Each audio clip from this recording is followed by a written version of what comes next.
Welcome to Luca is a Billionaire, where the only thing I invest in is your answers. You start by preparing the system and opening the display controls.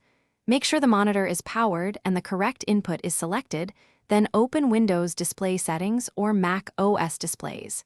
If you plan to set a black wallpaper, have a plain black PNG ready, otherwise proceed to brightness and color controls.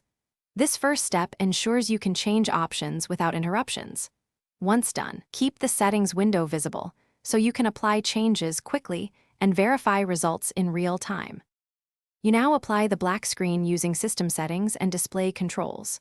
First, set the desktop wallpaper to your black PNG and enable the OS Dark theme to force darker UI elements. Next, adjust brightness, contrast, and black level settings on the monitor or GPU control panel to deepen blacks without crushing detail.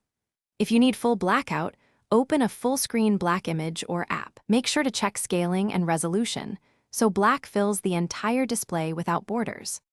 You finish by confirming the black screen and saving any profiles or settings so changes persist. Verify all edges are covered and UI elements respect dark mode. If blacks appear gray or washed out, calibrate the color profile in your OS or GPU utility and update display drivers. If the problem continues, swap cables or try a different monitor to isolate hardware faults. One quick troubleshooting tip: reset display settings to defaults and reapply the black wallpaper to rule out a misconfigured option. Thanks for watching and please subscribe. It's the best investment you'll ever make.